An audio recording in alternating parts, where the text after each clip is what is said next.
Wow. Japan continues to surprise me. They call Osaka the kitchen of Japan for a reason. But here's the thing, if you stick to the tourist-packed streets of Tonpeiyaki, you're only scratching the surface. Sure, you'll find the famous takoyaki, but the real magic is hiding in the places where the locals eat, drink, and live. Places like this. Today, we're meeting up with Adam, an Australian expat who makes Osaka his home for the past 15 years, to find 12 dishes you probably never heard of. That is exquisite. Oh, there's the octopus. And we're doing it in Shinsekai, Osaka's quirkiest neighborhood, with a whole lot to see and a whole lot to eat. This place is a mind trip. This is alcohol in a vending machine. This is one of the most craziest neighborhoods that I've been, not only in Japan, in the world.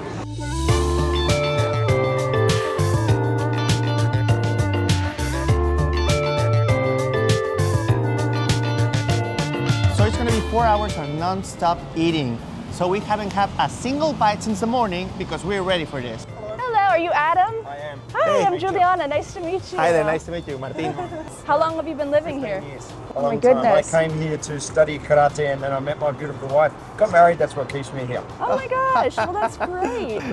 Yeah, let's do it. We're ready. Shinsekai is, well, it's a funny spot, and as this video goes on, you'll see exactly what we mean. Built in 1912, this neighborhood was designed to be Japan's answer to Coney Island on one side and Paris on the other. Yeah, Paris, with its own Eiffel Tower look-alike to match. But after World War II, this place kind of stopped keeping up with the times. Last updated in 1980, I think. Wow. Over the decades, Shinsekai earned a reputation of one of Japan's poorest and most dangerous neighborhoods. Some locals still refuse to set foot here. But is the bad reputation really deserved?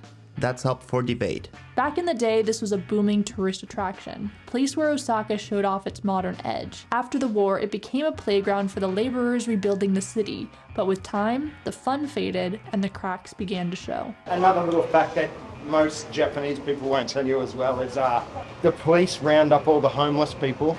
Oh, Yeah. Force them into a park just downtown. Really? That's why you don't see any. Right. Cleaning up the image for the World Expo next year. Ah, wow. I didn't realize that there was like a homeless problem, actually. Oh, there is. There's Yeah. probably about 10,000 people in the park down there. Wow. Wow. That name of the street is Jan Yokocho. And it's cool. like the downtown eating area for Japanese people. Probably 15 years ago when I first moved here, I could walk through here and occasionally Japanese people would yell at me, "Hey gaijin," which means foreigner. But nowadays, you know, with social media and Yeah. other things, it's become really popular with tourists. Oh, interesting. What is like the word for foreigner? Gaijin. Gaijin. Like in Shogun, they show that. Now, Gaijin. if someone says it to you, gaijin, with an up intonation, it's fine, no problem. Yeah. If they say it with a down intonation, like gaijin, like that. Okay. Oh, interesting. Intonation is a big thing here. Cool, yeah, let's do Yeah. it. Adam takes us to our first spot, a standing bar tucked away on Jan Yokocho. These standing bars are where the working class come to eat, drink, and forget the day. No frills, no chairs, just cheap food and cheaper booze. The name is written in Japanese characters, so unless you're fluent, you'd probably walk right past it. But don't worry, you can download our free Google map of all the spots we visit in Osaka, Kyoto, and Tokyo, and you'll never miss a place like this.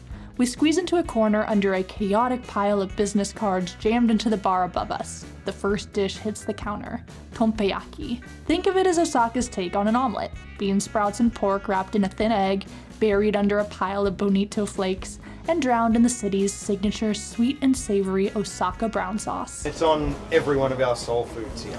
Interesting. Here in this standing bar, we're fitting only 10 people over here.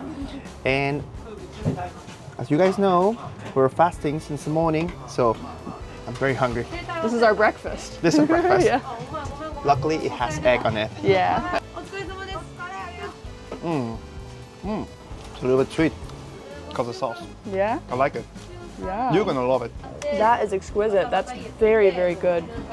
I love how crunchy it is too with all of these. These are bean sprouts, right? Yeah, super delicious, and that slightly sweet sauce, it just makes it. A few seconds later, another dish arrives to the counter. This one is a bowl of dashi soup, a simple dish that is the base for a lot of Japanese cuisine.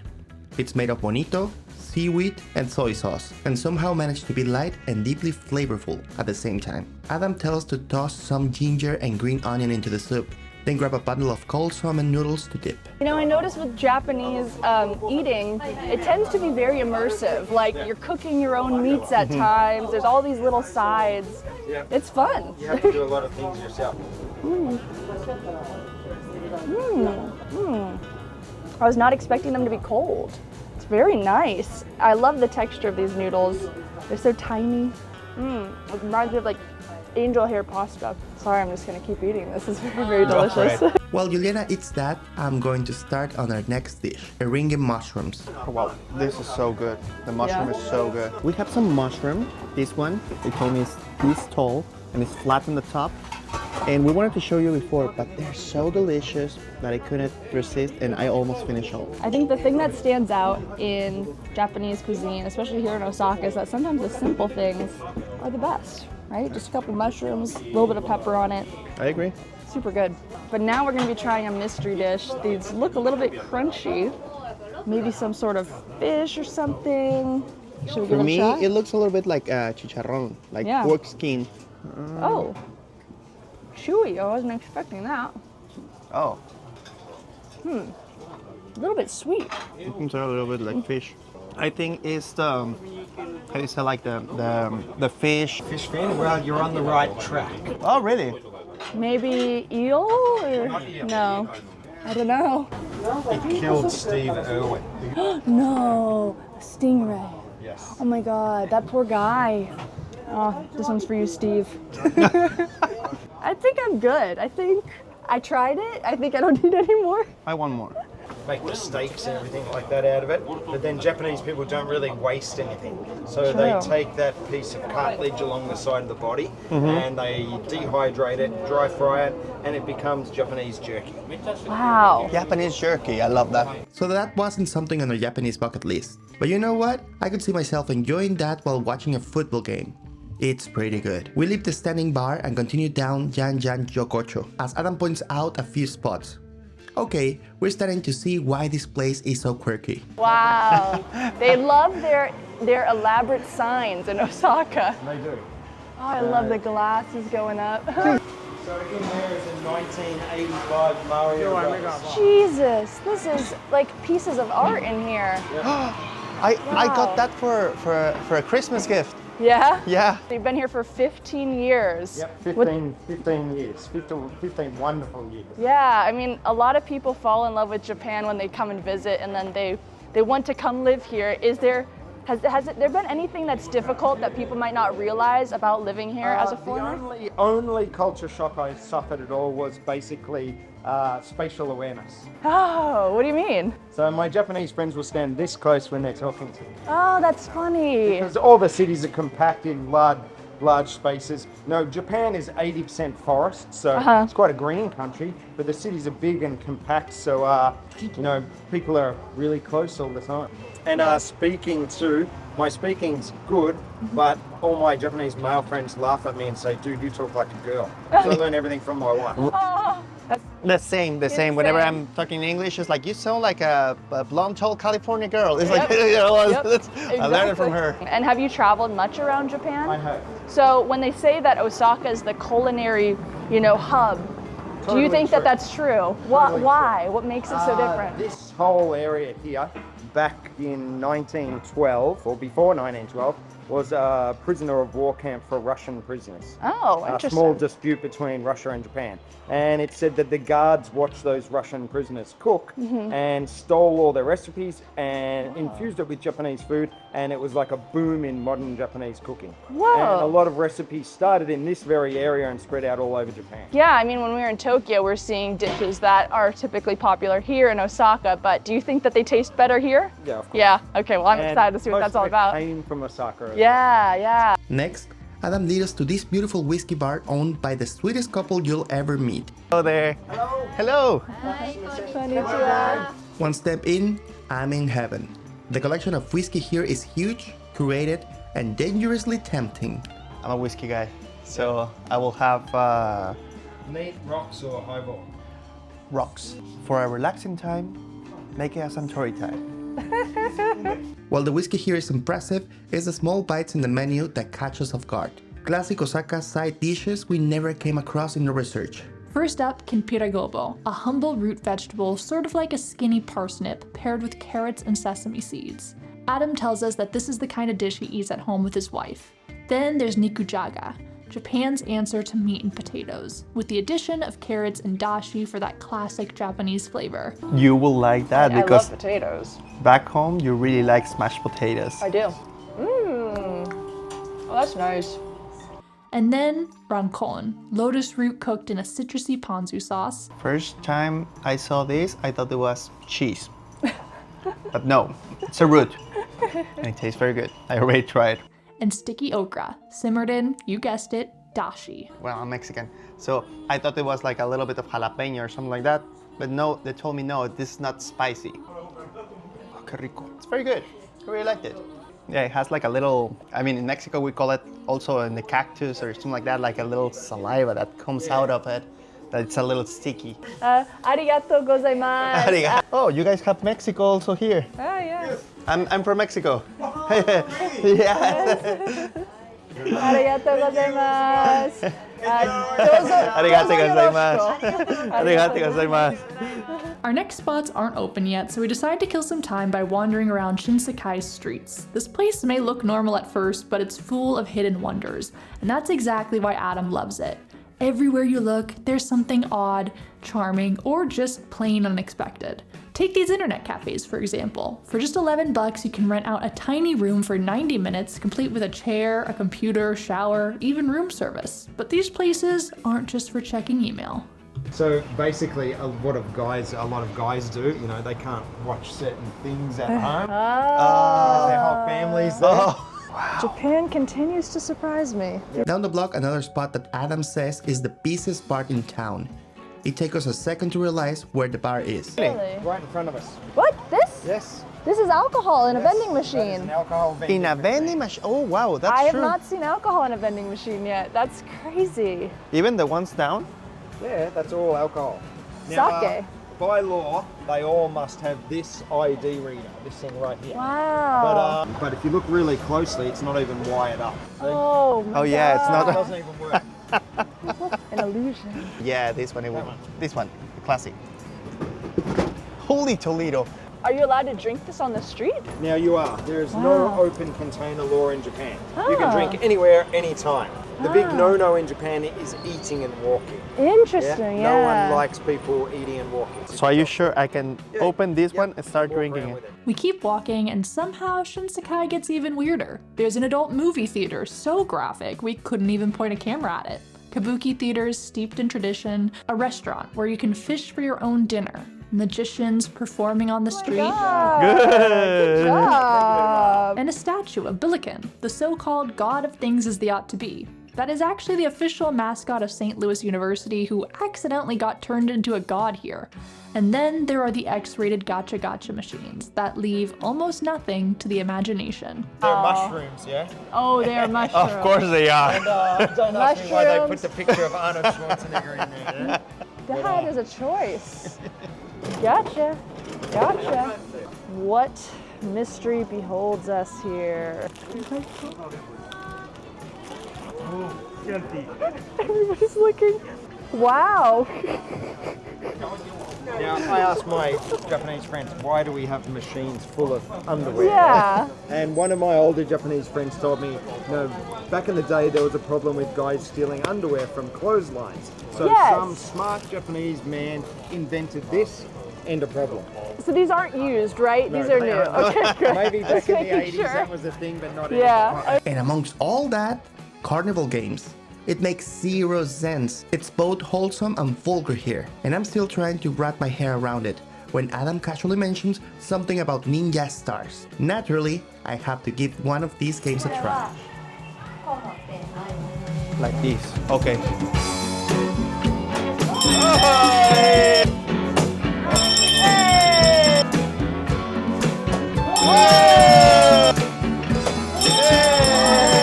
Wow, you're on fire.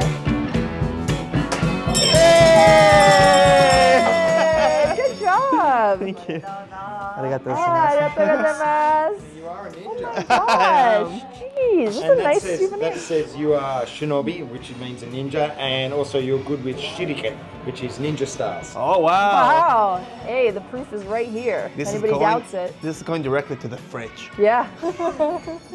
This is one of the most craziest neighborhoods that I've been, not only in Japan, in the world.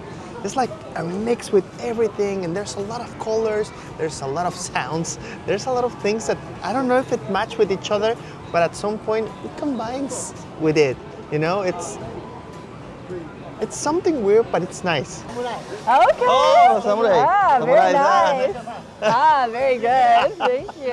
Tokyo and Osaka. Yeah. The locals will get in on stuff and do stupid Yeah. I know. They I will love joke that. with you. In Tokyo, they wouldn't stop in front of the camera. They'd go. No, Yeah, that's exactly. right. We Over saw here, they that. will joke with you. That's Yeah. right. Perhaps the thing I've been most excited to try in Japan, in Osaka especially, is takoyaki. This is the dish of Osaka. Smells good, looks good. So we're here at Takoyaki Ichiban, and we're finally gonna try these things. You excited, honey? So excited. I know you've been excited for this one. I haven't tried this one in maybe 12 years. There's something hypnotic about watching takoyaki being made. A batter of flour, dashi, and eggs is poured into these sizzling cast iron molds, then filled with octopus, puffed rice, and pickled ginger before getting flipped at lightning speed into perfect golden spheres. When it's done right, it's one of Osaka's greatest street foods. But that's the thing, doing it right. In Tontonbori, the takoyaki can be a gamble, either too runny in the middle or cooked into oblivion. But here, they nail it. Crisp on the outside, creamy on the inside, with just the right balance of chew from the octopus and crunch from the rice. He's so intricately turning each of these, and this is not at all how I thought this dish was made. I thought that they just maybe put it into a press, but it's truly an art form. We have a couple different sauces here. We have one with the Osaka brown sauce and one with, you said ponzu sauce. And Adam has given us a really great tip because I know I would have gone in for this and just stuffed it all in my mouth, but you need to kind of cut through it with your chopsticks to let it cool down a bit because it's like molten inside of there. We just saw them cooking it. Taco means octopus, right? Yaki means cooked. And this is Osaka soul food. And I love soul food, so I think I'm gonna like this one. Was it too hot or good? No, it was perfect. That was a good tip that we have to let it breathe a little bit. Oh, there's the octopus. I love that sauce. I love the brown sauce. It's very nice. And this is delicious. It is so comforting. No wonder people go crazy over these after a long night out at the bars. It's so delicious. Next up, we find ourselves in Torikara Hitanoya, because we're not nearly done eating yet. First, we dig into chicken wings marinated in that famous Osaka brown sauce, of course. Mira, look how the oil goes down. Yum. Kanpai. Kanpai. Oh, these are perfectly crispy. It's full of flavor. I love that sauce on it. It's delicious. The Osaka sauce. Osaka sauce. They know how to do their sauce. But the real star of the show here is kushikatsu with nagaimo, Japanese yam.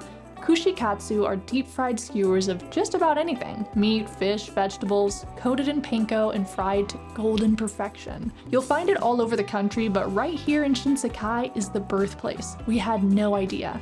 Yum, so crispy. It is crispy, but soft inside. Yum. Has a lot of flavor. It really adds on with the sauce. Our final stop takes us to Matsuya, one of Osaka's top 5 udon spots according to Adam. It's a no-nonsense kind of place where the bowls are big, you eat standing up, and patience isn't exactly on the menu. The owner has a bit of a reputation. You never really know what kind of mood he'll be in. Some days he's not in the mood for cameras, but today we got lucky. He started working the shop when he was 14, and he's in his 60s now. He works there every day from 9 in the morning till 9 at night, and he serves over 3,000 bowls of udon a day. Oh my gosh. Holy. And that's the kind of dedication you can taste. In front of us, a steaming bowl of udon, thick and chewy, topped with a giant slab of tofu marinated in, yeah, you guessed it, Osaka's signature brown sauce. Somehow, this city never gets tired of the stuff, and honestly, neither do we. That was incredible. I'm obsessed with udon is what I'm learning. Yeah, and how like you know, like this old store, and how he makes it like all artisanal, and how he puts it, like all the love that he puts into the food. Yeah, and I mean Something else. the tofu on top was so crazy. It was sweet. Dude, I and thought it was chewy. chicken. I know. It was so interesting. I never had tofu like that. Me neither. Oh my God, what a fantastic tour that was. I freaking love that neighborhood. I'm surprised about all the things that neighborhood has.